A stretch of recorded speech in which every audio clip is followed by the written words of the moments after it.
नमस्कार बच्चों, एडोबिला point channel में आप सभी का स्वागत है। तो चलिए शुरू करते हैं आज की वर्कशीट। और आज की वर्कशीट है क्लास 7 के सामाजिक विज्ञान की वर्कशीट संख्या 30। आज हम लोग जानेंगे कि राज्य शासन कैसे काम करता है, शासन की कार्यप्रणाली क्या है। तो हम यह समझते हैं कि शासन हमारा कई स्तर पर चलता है, केंद्रीय स्तर पर, राज्य स्तर पर और स्थानीय लोकल प्रशासन।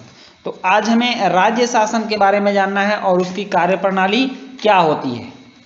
सबसे पहले है इसके कार्यप्रणाली में कि विधानसभा में पूछे जाने वाले प्रश्नों का उत्तर देना और समाचार पत्र एवं पत्रकार वार्ता द्वारा जानकारी प्रदान करना, ये सभी हम लोगों ने जान लिया है।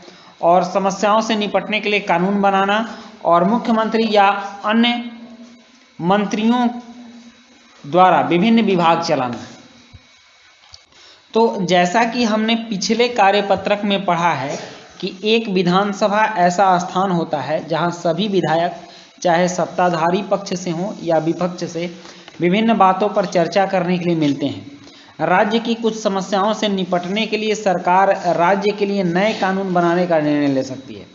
जैसे कि अगर कोई समस्या आ जाती है तो उस समस्या पर राज्य सरकार कानून बना सकती है कि इस समस्या से हम कैसे निपटेंगे और इसमें कानून के क्या प्रावधान होंगे, कौन कौन से नियम होंगे जो लोगों को मानना होगा।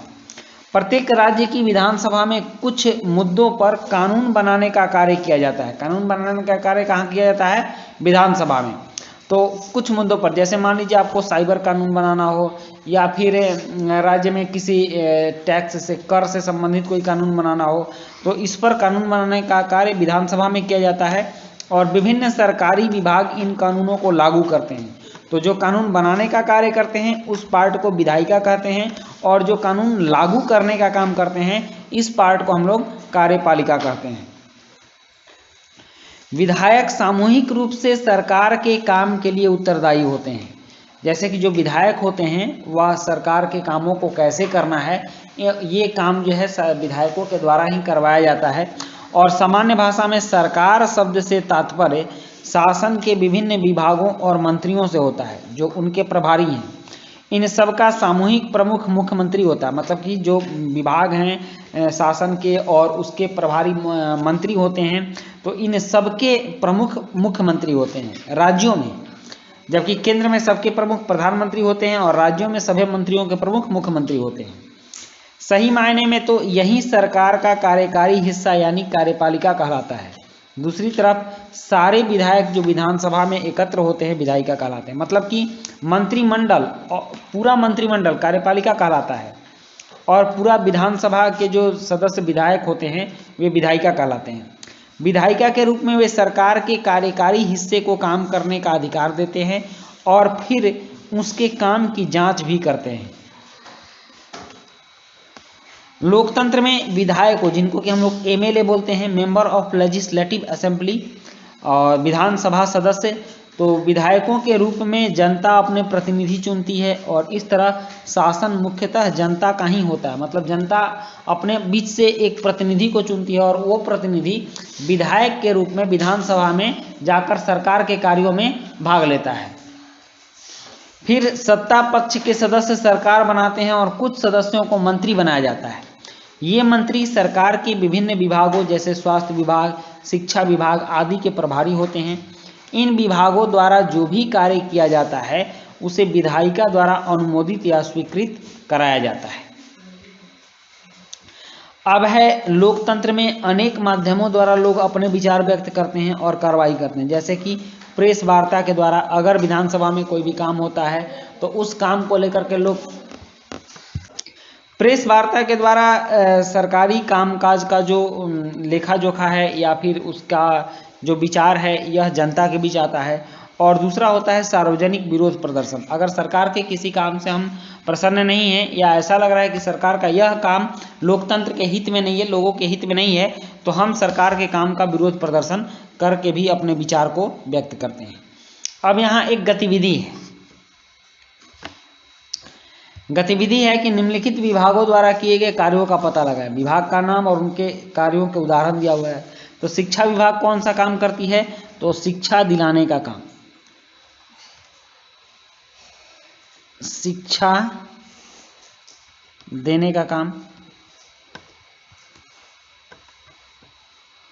यह शिक्षा विभाग के अंतर्गत रहता है। कहाँ स्कूल खोलना है, कितने शिक्षकों की नियुक्ति करनी है, कौन सा पाठ्यक्रम चलेगा, ये सारा कुछ शिक्षा विभाग के अंतर्गत होता है। दूसरा है कृषि विभाग क्या करता है, तो कृषि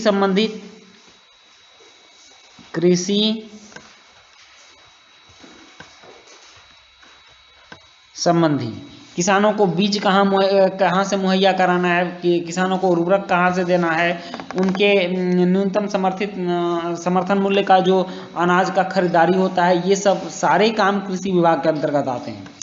और लोक निर्माण विभाग, तो लोक निर्माण विभाग के अंतर्गत सड़क,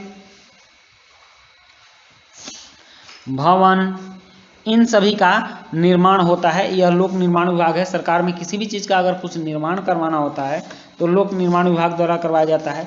और स्वास्थ्य विभाग द्वारा स्वास्थ्य संबंधी कार्यों की देखरेख की जाती है, जैसे अस्पताल, हॉस्पिटल, और कौन से टीके जनता को लगवाना है, कौन कौन सी दवाइयाँ देनी हैं, ये सारे काम स्वास्थ्य विभाग द्वारा किए जाते हैं। अब गतिविधि 2 है, दूसरी गतिविधि है कि सरकार के कामकाज के बारे में समाचार पत्रों की कटिंग से वॉलपेपर या कोलाज बनाए। तो समाचार पत्रों की कटिंग, जो सरकार के कामकाज जो समाचार पत्रों में आते हैं कि सरकार ने ये काम कराए हैं, यहाँ ये काम हो रहा है, तो उनका कटिंग रखिए और उनकी एक फाइल बनाइए, फोल्डर बनाइए। उसके बाद अब यहाँ 3 प्रश्न है कि सरकार शब्द को परिभाषित करें और किसी राज्य के विभिन्न विभागों या मंत्रियों का सामूहिक प्रमुख कौन होता है उसको बताएं। और तीसरा है कि उपयुक्त कॉलम में से सरकारी विभाग और विभिन्न मंत्री, विधानसभा में विधायक, कानून बनाना, कानून को लागू करना, इन सबको छांट कर लिखिए कि वो विधायिका के हैं या कार्यपालिका के। तो चलिए अब इन प्रश्नों के उत्तर लिखते हैं। प्रश्न 1 है कि सरकार शब्द को परिभाषित करें। तो उत्तर है कि सरकार विभिन्न विभागों और मंत्रियों का समूह होता है जो शासन कार्यों में भाग लेता है। नेक्स्ट है प्रश्न 2 कि किसी राज्य के विभिन्न विभागों और मंत्रियों का सामूहिक प्रमुख कौन होता है। तो उत्तर है कि किसी राज्य के विभिन्न विभागों और मंत्रियों का सामूहिक प्रमुख मुख्यमंत्री होता है। उसके बाद प्रश्न 3 है कि उपयुक्त कॉलम में लिखें सरकारी विभाग और विभिन्न मंत्री, विधानसभा में विधायक, कानून बनाना और कानून को लागू करना। तो विधायिका के अंतर्गत आता है विधानसभा में विधायक और कानून बनाना, और कार्यपालिका के अंतर्गत आता है सरकारी विभाग और विभिन्न मंत्री और कानून को लागू करना। तो बच्चों, ये थी आपकी आज की वर्कशीट। आज की वर्कशीट कंप्लीट होती है। वीडियो अच्छी लगी हो तो आप लाइक, सब्सक्राइब, कमेंट जरूर कीजिएगा। मिलते हैं नेक्स्ट वीडियो में। Thank you.